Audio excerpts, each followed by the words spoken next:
Почитувани гледачи, на ОТВ добре дојдовте во уште една епизода од серијалот Актерите кои што љубоморно го чува Прилепскиот театар. Во оваа епизода со нас е пензионираниот актер Најдо Тодески. Ти благодарам што ја прифати поканата и што се согласи да бидеш дел од овој серијал во кој што ние си рековме ајде да ги документираме пензионерите актери, дори уште сте во форма, дори уште можете да мислите, да разговарате и дори уште сте живи. А за твоето постоење ја нема да морам многу да се правдам за разлика од некој кој што објави слика на социјалните мрежи, па стана многу интересна зврчка, што би рекле прилепчани. Сака е некој да го ти оддадат внимание дека си оставил сериозен белег во културата во Прилеп, но она што немаме навика да го правиме, да читаме над сликата, некој што си помислил дека сум умрен. И 2 дена Бог да го прости. Бог да го прости и ко појде да си порачуваш за инако си и пчелар како пензионер. Супер занимација за пензионерски денек. Ајде да го почнеме муабетов од почеток. Кажи ми како во 70-ти години, кога си ти млад, полетен, средношколец, како решаваш да се занимаваш со театар во Прилеп? Тоа е една историја. Уште како млад по основните училишта, како сега што си работат драмските секции, некои представчина, така, за смотри, така и тогаш, меѓутоа, кога се запишав в гимназија, одма видов таму на тоа огласната табла дека има драмска група. Се запишав, одма појдов во драмската група и за голема среќа Блаже Алексовски водеше тогаш таа група. Во училиште учеше основно? Во Климент Охридски. Климент Охридски. Значи, снимаме во сцена 105 во Дома на културата Марко Цепенков, Комши. Комши. Така. И тогаш почнавме одма да правиме некоја представа, се викаше Полноќна кражба. Беше успешна представата, бевме и на аматерските смотри. Тогаш се шетаја, не беа само во Кочани, беа во Битола и бевме таму 3-4 дена на Пониква. Почнеме тогаш првите дружби, почне официјално со аматерските друженија, исто како на фестивалов што беше Војдан Чернодрински, сите театри беа присутни. Кога беше фестивалот, така и таму. Беа сите групи присутни и се дружевме едноставно. Колку време бевте таму? Па ми се чини околу 3-4 дена, 5 така, не се сеќавам точно. 5 дена сите аматерски училишни представи. Да. И бевме на стотици деца со ист интерес. Да. Убава дружба. Така, почна дружбата таму, почна љубовта уште поише, знаеш. Се запознаме прв пат со режисери, со официјални. Се сеќавам Диме Станковски беше таму во тоа жирито прв пат, а по некоја случајност па ми беше и комшија кај што живее во времето, ја не знаев дека е режисер. И така првите почетоци почнаа со таа представа. Кој изигравме таа представа, одма в гимназија дојде Атанас Тасески. Работеше како новинар во телевизија Прилеп. И бараше луѓе да ја прави драматизиран рецитал на Везилка од Блаже Конески. И ме одбра мене. А јас бев активен уште во таа и драмската рецитаторската група во гимназија. И беше тоа еден прилично добар спектакл, би рекол, нешто модерно малце. Го правевме во театар Војда Черодрински. И сега нормално, како и секоја манифестација, таму се случуваше и сите гледаја што се случува. И уште тогаш бев изгледа забележен од театарските дејци, работници тогаш в театар. И одма ме викнеа да се приклучам на младинската сцена во театар. И одма почнав да играм во како надежен, како да речем, како перспективен или како почнав да играм во тие детските представи наеднаш, бидејќи театар имаше многу малце глумци.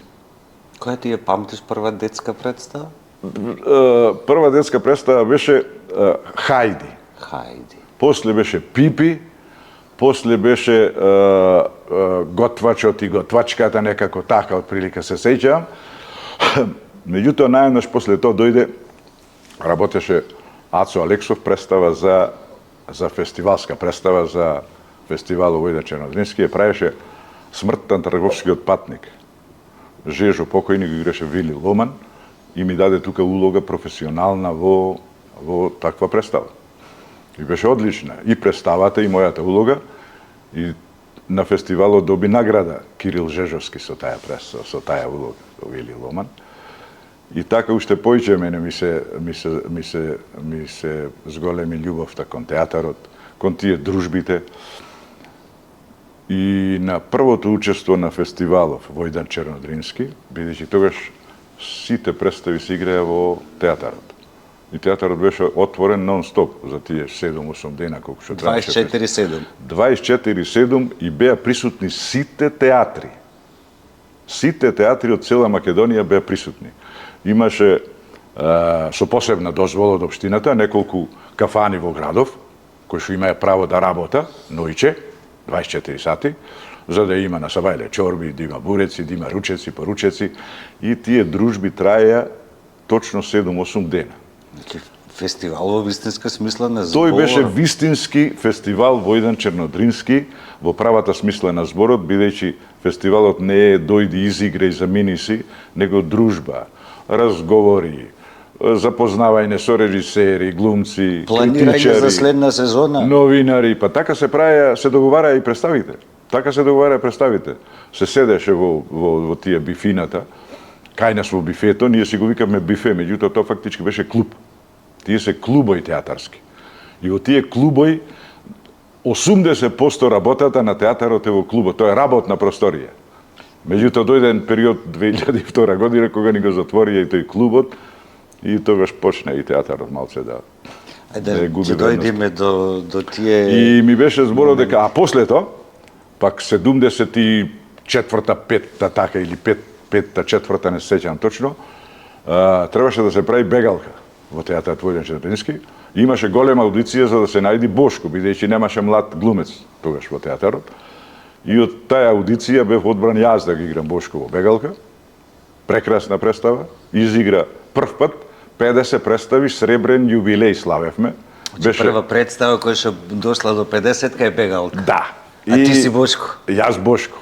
Радојка покојна. Колку години имаш тогаш? Тогаш имав 8, колку иди, 18 години. На 18 годишно На 18 дете. годишно дете. Главна улога во... Кој што е се уште средношколец од озгора. Да. Кажи ми, тогаш се уште е активна она, да речеме, вие така си ги поделив јас за разговори да биде по-логични.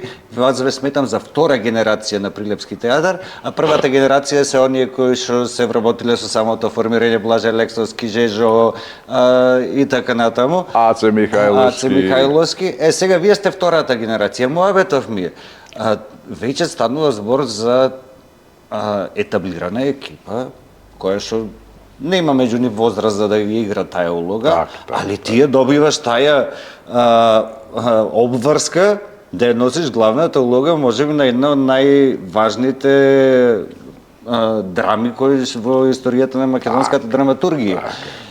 Кажи ми го чувството. Дали го имаш она сега што правиме, дали сум спремен или да, спремен сум и го правам? Јас бев специфичен во тие работи, бидејќи имав страшна желба за докажување, за работа, а имав нормално и претходно такви некои, не ми беше прва улога, ми беше задоволството огромно. Мислам, она сега што викаме ние трема, тогаш сум немал никаква ни трема за одговорност, нити трема од незнаење или неспремност, бидејќи работевме многу. И најубото од таа представа што ми остана во сеќавање, покрај 50 представи што изигравме, славевме сребрен јубилеј, прв пат се запознав со Васил Илјовски. Дојде на премиерата, честитки, и пошто имавме ние жива музика во таа представа, Тумбе уште жив од тие музичарите што свиреа тогаш во тоа. Тумбе сениор, така, Тумбе јуниор. И буквално после секоја представа имавме забава, дружби. Значи музичариве од кој ќе заврши представата останува на дополнителна служба. Па понекогаш, може не секогаш, али пошто обавезно имаше, поготово во редовните представи, во сабота и во недела, секогаш имаше редовна представа за граѓанството, што се бараше карта повеќе. Салата збираше 250 души, меѓутоа по 400 луѓе идеа влегуваја. Имаше помошни столчина од страна да гледа, простум стоја луѓе. Тоа беа времена кои што за мене остаја еден страшен впечаток. Тоа, ако се играле, ако бегалка се играла 50 пати во Прилеп, во тој Прилеп од крајот на 70-ти. 74-та, 5-та година. Значи средината на 70-ти, Прилеп се уште во тоа време не е уште многу голем град. Околу 50.000 жители сигурно имаше. Тоа изгледа немало возрастен човек кој што не ја гледал таа представа или барем не слушнал за неја. Се чувствувавте во тоа време како звезди? Кој ќе излезете? Ами след тогаш ти знаеш средношколец, веќе одма почнуваш те задева другари, колеги, мислам тогаш почнуваме онај пубертето, почнува и друштвата женски, тогаш немаше диска низ градов. Се уште правевме роден дени по визби, по гаражи. И одма чувствуваш некоја друга, како да си друга фигура, нешто позначајно, знаеш. Меѓутоа несвесно тоа е сето тие младински периоди. И од тогаш љубовта кон театарот тргна уште повеќе. Се случува бегалка, се уште си средношколец, завршуваш средно. Сега, сепак е ова Прилеп. Така е. 75-та, 6-та, 7-та година. Прилеп 2025-та е се уште, ја тврдам, најконзервативниот град во Македонија.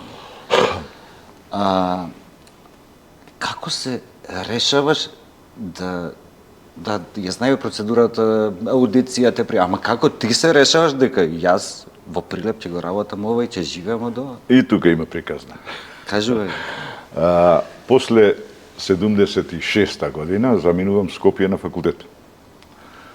На факултет бев и се враќам во Прилеп, се спремаше представата Мангите пијат чај. Со Кире Ристевски. А што факултет запиша? Запишав на земјоделски факултет. Земјоделски. Бидејќи доцна седов матурата, немаше време да се пријавам се спремав за надрамски уметности. Меѓутоа заврши ја уписните рокови и се запишав негде скоро пред октомври, само таму имаше место и таму се запишав. И се спремаше во Прилеп 77-8 Мангите пијат чај. Работеше Ацо Алексов, Кире Ристевски. Кој игра главната улога. До ден денешен има фотографија, не знам сега каде ја стоеше во бифето до последно. Култна фотографија од Мангите пијат чај. Така, тогаш доби награда тој за таа улога. И јас идам да ја гледам представата. Влегувам таму, меѓутоа ме вика Михајло Мулазим, директорот тогашен во театарот. Кај си бе? Тука сум ме дојдов. Абе, брзо ваму! И ме викна назад да се качам горе.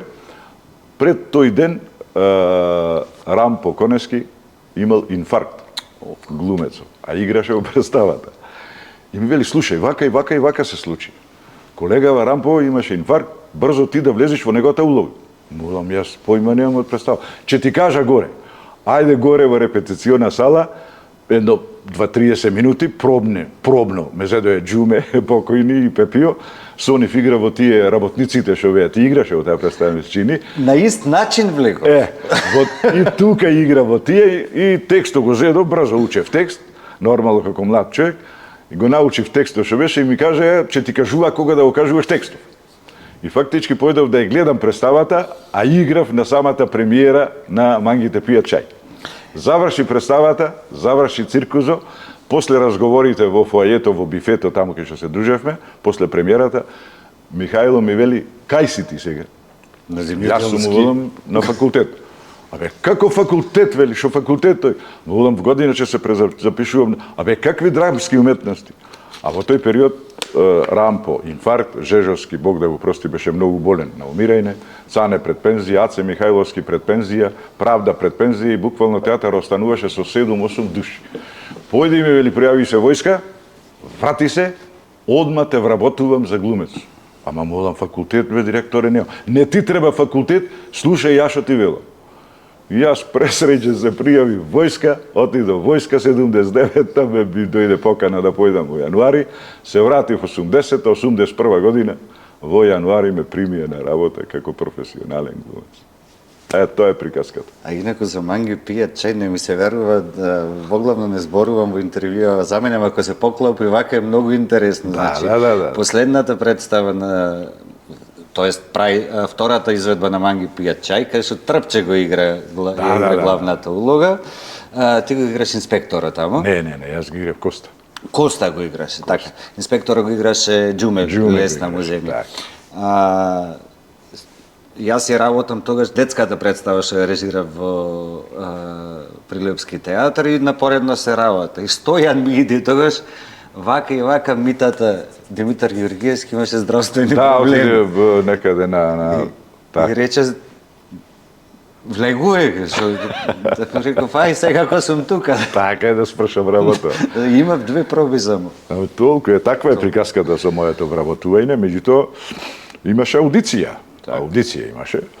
И на аудицијата нормално. Сега си го играл пред тоа Бошко, си бил долго време тука, не таа била чиста формалност. Формалност беше за да се задржи некоја процедура. За да се задржи процедурата, мора да има аудиција, комисија, едно друго, меѓутоа претходно јас имав, велам, тој од оваа смртта на трговскиот патник, го играв некој келнер во некоја кафана и тоа беше улога беше значајна улога. После Бошко во Бегалка пее се представи. Беше страшна работа, макар што и во други представи игравме, меѓутоа овие се позначајни некои елементи кои што го истакнеа, да речеме, квалитетот мој како актер, како надежен актер. Првите 2 интервјуа што ги снимив за овој серијал беа со Чакмаковски и со Ашата.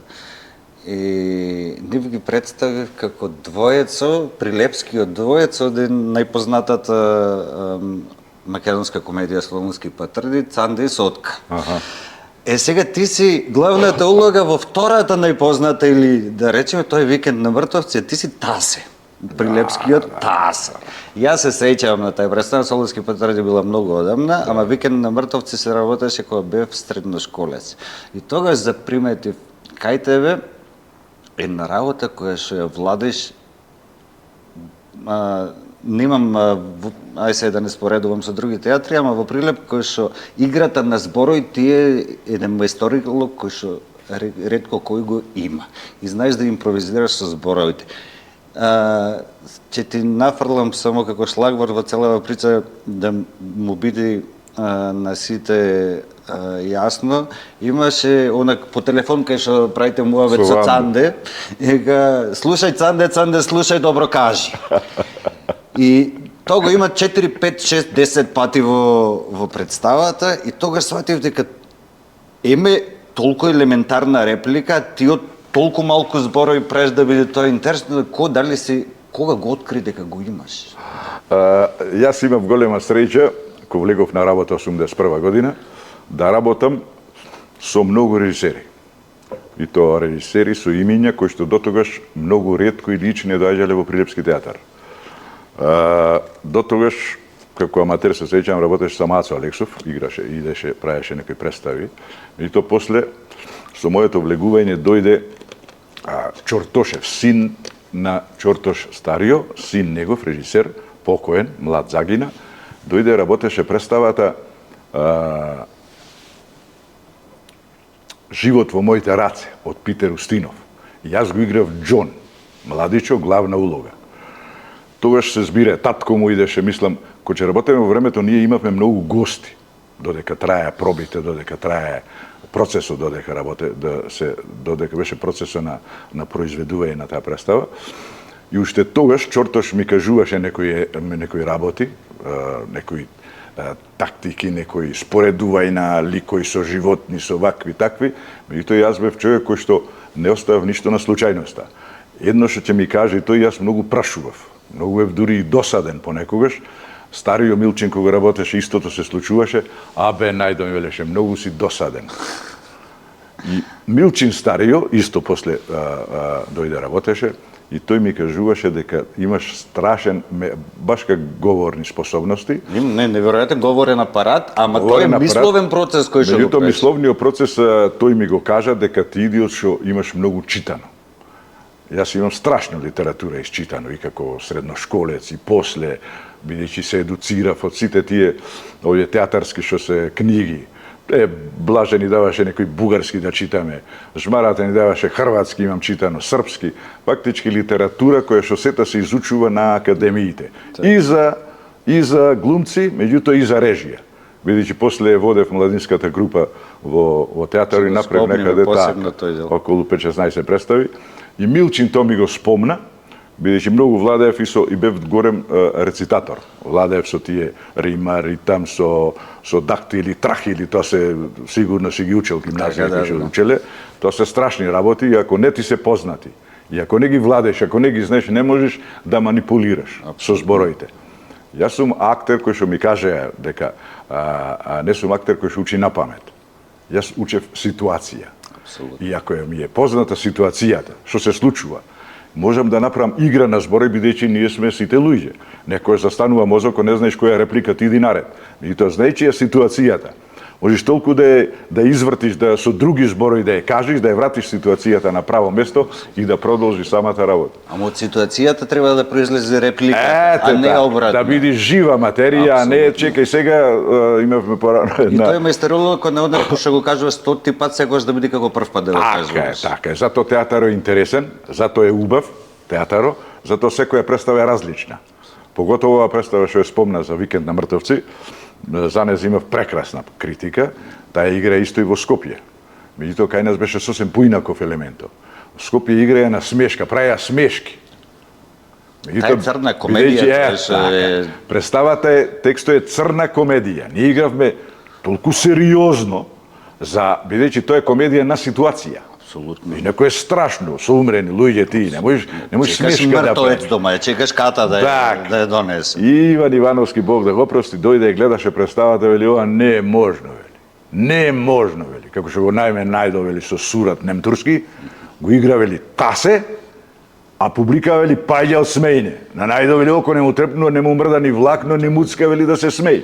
Не е идејата да глумецот да се смее, а публиката да се смее. А скопската представа беше тие правеа смешки, за еве смешка да види.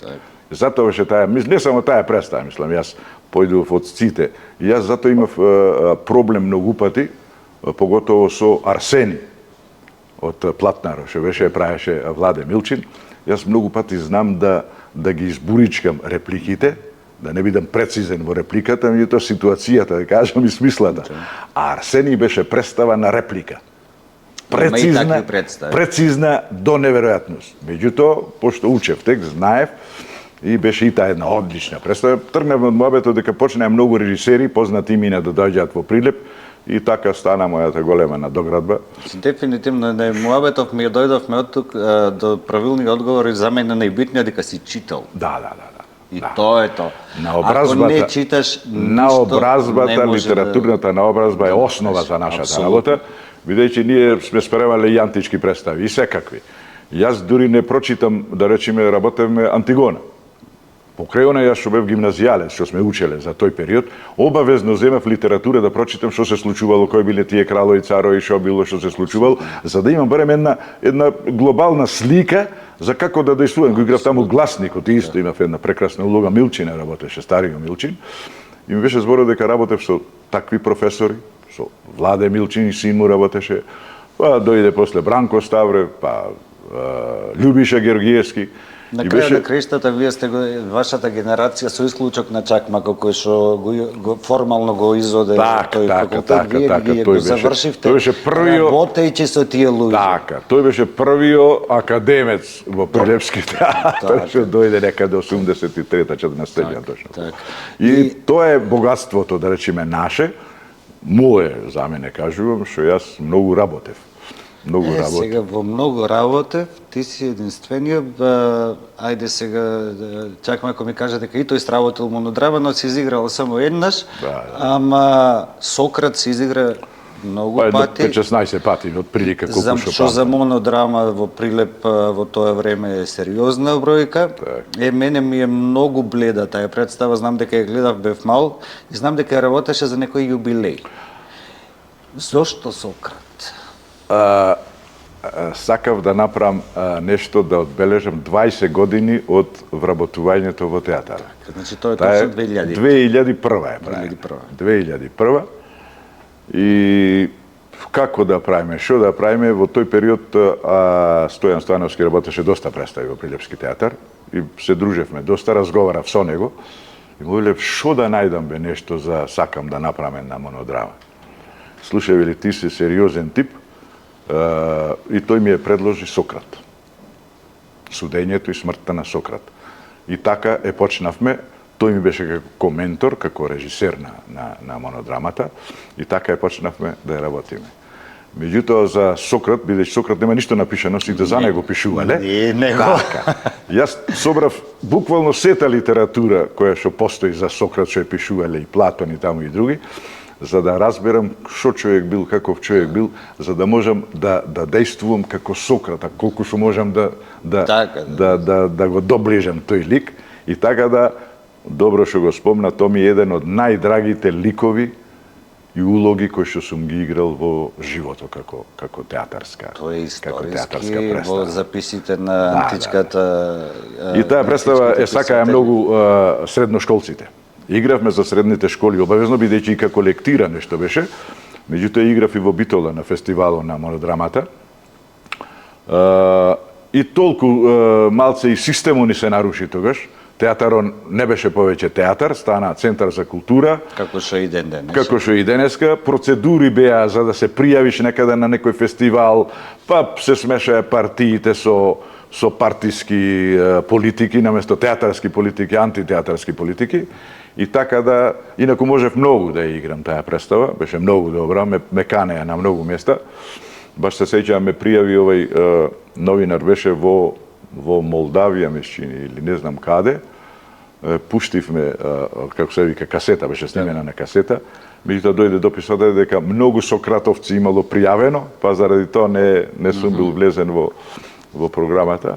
И така, замре тој еден период. Меѓутоа, тоа е една од не најдобра улога, меѓутоа најмила улога во животот што ми била. И истражувачки, и човечки, и филозофски, пред се филозофски. Ајде сега ти го спомна, ти си еден од луѓето кои што го посветиле дел од професионалниот живот на едуцирање на млади, на работа со млади. Мене првата представа во животот воопшто ми е со Трпче, ама првата представа на голема сцена ми е со тебе. Како почна да работи со млади? Тој почеток беше, јас бев како ученик на Благој Алексовски. Тој беше и режисер, и глумец и па дури и писател. И писател, така. Сме му читали на промоци на книги. Во Прилепски театар. И дојде еден период кога тој веќе влезе во некои години, кога повеќе не му беше важно да ја води библиотеката во Прилепскиот театар, има многу голема библиотека. И ајде на уметнички совет, кој најдо ќе ја води библиотеката, дали сакаш, сакам, рекол, како не, тоа беше и како... Чест е на некој начин да ти го додела архивата на така, и чест. И почнав да ја водам таа библиотека, средив, многу добро беше средена. И почнав да му помагам во младинските сцени на Перо Димовски. Так, Жмара. На Жмарата. Блаже Алексовски веќе тук почна веќе да се откажува. И дојдовме на идеја еднаш, ајде да направиме некоја представа за деца. Први направивме представа за деца, тука, и после, ајде ме викнеа в гимназија. Ме викнеа в гимназија директорката Печјареска да ја обновиме драмската дружина во гимназијата како гимназијалец. Јас и појдов таму и таму фактички беше првата представа што ја прави во гимназија Мириш Јацев негде 83-та може година така. И направивме една многу добра представа. Добра представа направивме, бевме во Кочани на фестивалот, добивме и награди и тие награди денеска стоа во гимназијата и запишани се во тој, како се вика, алманахо што му остана за работењето на гимназијата и така беше таа првата представа. После почнав да работам во театарот, после во Марко Цепенко ти си дел еден од тие учесници во тие младински сцени и мене ми е многу мило. Јас направив околу 5-16 представи. кој детски, кој младински, и од тие сите младинци што поминаја во мојата група, можам да речем дека 90% сите се сега професионални глумци, режисери, водители, да. Па еве да почнеме да ги броиме. Ево од тебе ќе почнеме. Ти, Зоки. Ацко мој, Маца, Црцоро, Владче, Степануле, Анета што замина Словенија, ова што појде во детскиот театар во Винета. Што беше директорка Јасмина. 11. Кого заборавивме? Целата Наташа. Со Црцоро. Наташа имате работено и тука и приватни представи, да. Што и игравте. Владче. Да. Тоа се 12 души, има 2-3 што некои режија отидоа да студира. Тоа е иднината, мислам, сегашната иднина на театарот. Сега не го земам случајно телефонов, имам едно сериозно изненадување за тебе, но пред да ти го покажам, си вложил многу во едуцирање на младите, во поттикнување на младите, во тоа како тие да го засака театарот. Ама на овие најмладиве дома што ти биле, а едниот глумец стана. Черката не, ама ти си меѓу ретките кои што имаш втора генерација веќе, тоест тој иди трета генерација, тој не е Тодески, ама си е твој, од черка.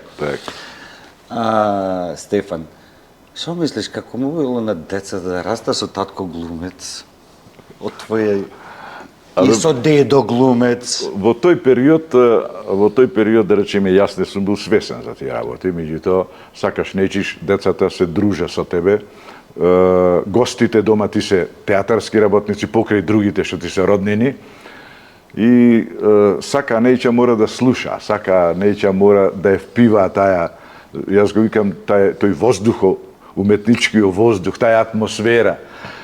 Поготово јас ги носев секаде. Имавме многу промоции на книги, промоции на нови драми.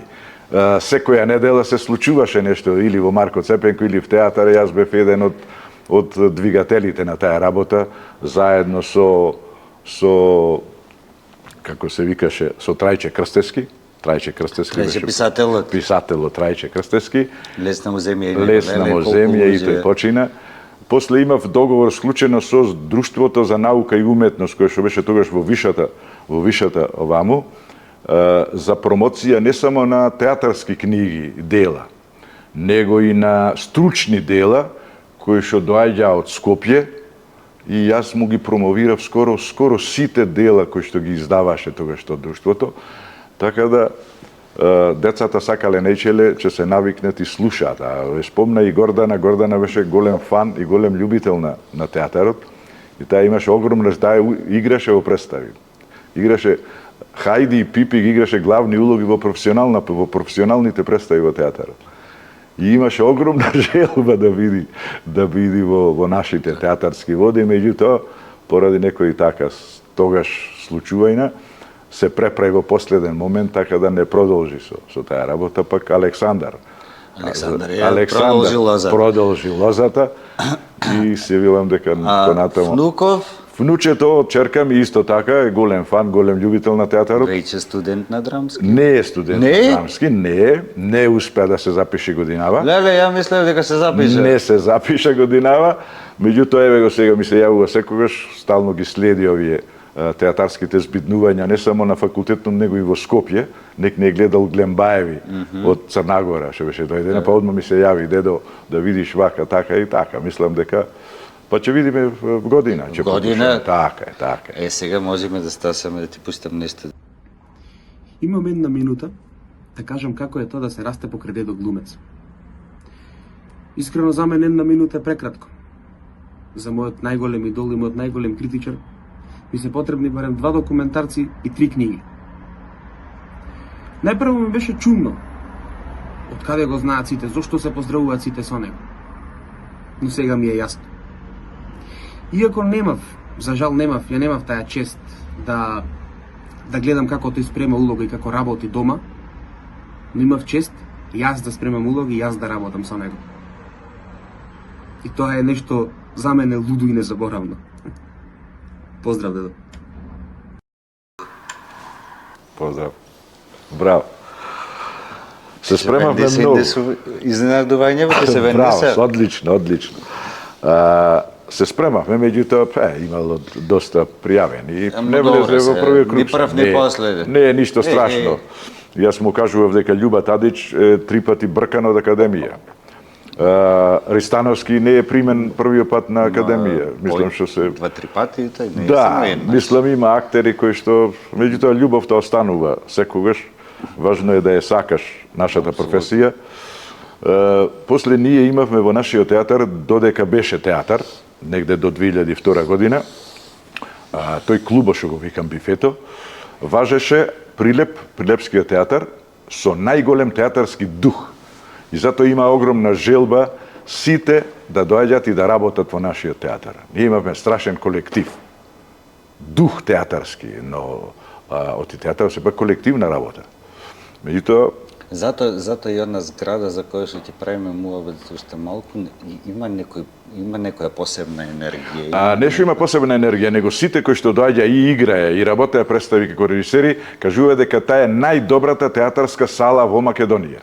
Со најубава акустика и некоја интимност, некоја интима има внатре што сакаш не ичиш, мораш да бидиш нешто. Знаеш, тоа е страшно нешто, чудно нешто. Ние имаме играно на многу сцени во цела Македонија, меѓутоа не дека тука најмногу сум играл во Прилепскиот театар, меѓутоа навистина има еден посебен дух, една посебна атмосфера, нешто е чудно. Има, јас не сум ни Нешто е суеверен, чудно, ниту да, верувам да. во надприродни сили, ама кога ќе влезеш во Прилепски театар има Посебен дух некој. Јас го викам тој театарски дух, чувство некој. Чувството на дома го има. Так. Чувството на дома го има. И дури го пренесувало на секој еден гостин кој што дошол тука. Не само на гостин, ние да речеме овие сите што ги спомнав и тебе и сите овие млади дечки што станаа професионалци во работата, кои глумци, кои режисери и така, ние му го пренесовме тој дух. И тие се многу благодарни. Поготово многу пати со Степануле разговараме. Да, тој го кажува тоа дека Чичко Најдовели, благодарение на вас, ние, барем за себе кажува, јас го имам тој дух, тоа поштовање према сцената, према театарот. И тоа е, меѓутоа тоа се случуваше, ми сакам да спомнам нешто за Бифето, за работната атмосфера, дека тоа сето се случува во тој клуб. Ние го викаме Бифе, меѓутоа тој е клуб. И се што се случуваше тука. Мислам, ние како помлади, секојаш сме седели, сме слушале кога доаѓале најголемите имена на македонското глумиште. Почнувајќи од Ристо Шишков, од Джувалеко, од Милчин, да не ги редам сега сите, кои што во Прилепскиот театар кој ќе дојделе, ние сме седеле вака, ни било кеф, ако не прата па по цигари да му купиме. То било настан. Зборна. Настан било. Ме прати по цигари да му купам тој. Сме станувале, сме рипале кога ќе дојдат за да седна на столче, сме му носеле. Меѓутоа, тоа не се учи. Тоа или го имаш во себе, тој дух од тој дух, јас сега што си го спомнувам, дојдовме до период кога театарот го изгуби името, не здружија заедно со Марко Цепенков, го изгуби името Народен театар Војден Чернодрински, си го викаме ние Чернодрински. Дојдовме, сакав да кажам, до Тереџе кога се затвори Бифето тогаш во 2002 го го затворија, тој клубот, и дојдовме на Тереџе да седиме, стоиме пред театарската зграда, таа што и сега и таа затворена, и таа не функционира, за да чекаме пола сат да дојди стражаро или клучаро да ни го отклучи театарот за да правиме представа или проба. Од тој еден таков дух и да се надоврзам на тоа, а тоа сето се сведе од тој принцип на вработување во театарот или во културните институции на нетеатарски или некултурни луѓе. Партиското вработување и несоодветното вработување на соодветни луѓе кои што од театарот треба прво да го сакаш, после да работиш. И меѓутоа што се случи? Се случи тоа друго во 2002 кога се здруживме со Марко Цепенков. станавме административни работници. Дури и почна во тие решенијата што ни ги даваја, не бевме поиќе ни уметници, ни актери, ни глумци, не знам како не викаја пред тоа, него даватели на услуга на јавна услуга. Даватели на јавна услуга. Мислам што е страшно. Кажи ми, тоа е пресно чувство како го доживе затворањето на зградата? Јас прво кога слушнав ми кажа Ацко, син ми си, дојде вака и вака, рече, денеска, рече, дошле, после кога се запали ова трагедијата во Кочани, дошле, рече, го затвориле и театарот, го затвориле, рече, и Марко Цепенков. Рече, во Марко Цепенков нешто ќе принаправиле колку да функционира, меѓутоа театарот не знам што требало, вака, така, таму, безбедносни протоколи, што ги викам јас. Ако кажам дека театарот сега како што беше уште 50% во поруинирана состојба ние кои игравме во времето, се прашувам зошто, за да се смена неколку кабли, за струјата да не виса каблите, макар што тој се реновираше, неколку пати се реновираше, зошто, како, што, не ми е јасно, меѓутоа е страшно. Тоа е како да ти се урнала куќата кај што живееш. Затоа што јас работев во театарот 42,5 години професионално и 10 години аматерски, тоа се 52 години. Сега имам неполни 70, значи од освој 16 години, тој им бил втор дом. Тој повеќе од дупло... Мене ми се смее сега внучето Стефан, ми се смееше кога ќе му кажував дека ние повеќе спијавме и седевме во театарот отколку дома. Има една работа која што, еве, и заедно сме биле на неколку такви состаноци после представи и така натаму. Кој како дојде ветува нов театар во Прилеп. Сакам тебе да те прашам, кога ти прв пат го слушна тоа ветување за нов театар во Прилеп? Првото ветување за театарот дојде кога беше министер Унковски, Слободан Унковски. Тоа е 96-та негде. Не знам која година, ти може поиќе памтиш, 96-та година дојде... Чисто знам кога бил министер, не памтам, сум имал дојде, 12 години. Гледаше представата Медеја. И ќе кажам, и тоа е пак се историја околу театарот. Јас играв Јасон, Билјана Беличенец покојна, нека е лесна земјата, играше Медеја, и иде министерот да гледа представа во театарот. Иде и изгледа представата, прекрасна представа, со таа представа добивме специјална награда на фестивал Ловојда Черодрински, Билјана доби награда за млада глумица, беше одлична представата. Меѓутоа, муабетот на министерот кој беше? Се собравме горе во фоајето, нормално, после секоја премиера, како, пошто е празник, премиерите во времето не беа празник, како Свети Никола да го правиш дома, такви беа. Ма така и треба да биде театарска премиера. И нормално горе се собравме да се напијаме по некое сокче, по некоја ракија, да поразговараме околу представата. И првите зборови ми останаа во печаток до ден денеска. Шо вели Унковски? Прекрасна, вели, представа, меѓутоа, идејќи во театаров. Прво, паркиран автобус и камион, не се гледа надписот дека е театар, зданиево, пред паркот. Второ, таман го претицуваш камионот и автобусот, излегуваш пред театарот, од десна страна имаш продавница за сандаци, а од лева страна имаш продавница за венци. И влегуваш во културна институција. И уште не ти се... Колку символично сега звучи ова... Уште не ти се, вели, емоциите при собрани во институција, влегуваш, а од страна имаш прво сандаци и крстои од десната страна, од левата венци, и влегуваш, почнува, вели, нешто што те враќа, вели, во реалноста. Почнува една прекрасна представа. Излегува, вели, едни глумци, кои што јас, вели, не ги познавам. Умко немаше ни режирано, ни не знаеше нас како такви. И, вели, излегувам од представата што не можам, вели, да си ги соберам емоциите. Како се игра во Прилепски театар, вели, на оваа сцена. Излегувам од задната страна, од задби, има и заден, влез и излез. Така. Исто, вели, се случува и од задниот влез и излез. Од левата страна имаш продавница за боја, донесе имаш 3 контејнери со џубре, заминуваш десно, се качуваш в кола и заминуваш, вели, од Прилеп. И јас, вели, како министер, тогаш пари дадоја, се направи, не знам дали е чува уште во Марко Цепенко, макета има на театарот. Проект. Документација се изготви со проект за да се прави театарот и има макета. Макетата е направена. Тој театар требаше да биде сега кај што е онај бизнис центар, онон дека Аха, Кај што е направи на Маке, кај што е направи зграда на огромна. Значи скроз бубрек в центар. Тука требаше да биде, то беше тука Трлото го викам, имаше продавници, порано беше и колетна Вавча, после имаше продавници од Зиг Прилеп за сирејне, за такви дујчанчина, некои стари, и беше тој огромен простор. И тука требаше да биде тој проектот, тука првиот театар требаше да биде.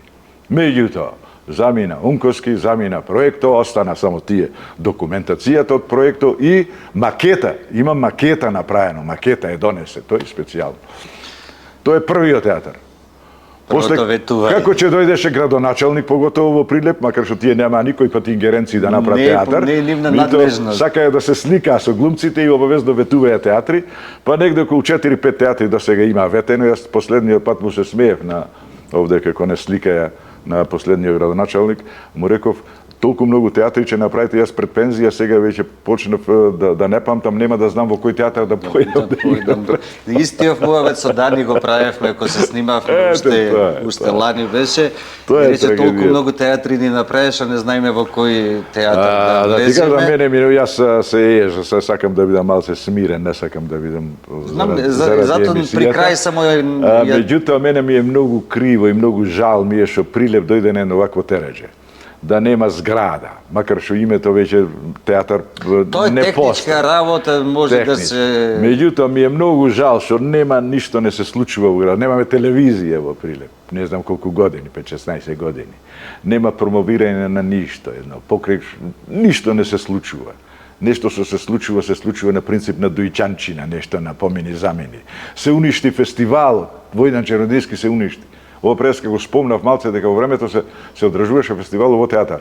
7 дена се живееше, меѓутоа и после, кога се отвори Марко Цепенко, и тука се одржуваше фестивал, представите се давај нормално таму попратните представи некои помали. Меѓутоа Липа сега што е руинирана. Липа работеше на истиот принцип и исто во почетните години зборувам, Илија Милчин беше председател тогаш на фестивалот. Градот живееше, беше панаѓур за градот. И исто тогаш цветната сала во Липа работеше нон-стоп 7 дена.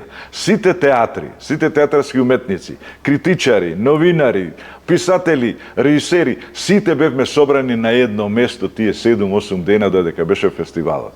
Меѓутоа и тоа замре. И сега пробуваат некако некоја тркалезна маса да се врати после секој. Тркалезната маса се уништи на тие разговори, после 2000 година поќе немаме ние театарски критичари. Затоа нема борба помеѓу театрите, нема борба помеѓу глумците. Почна да се дава награди по мене по тебе.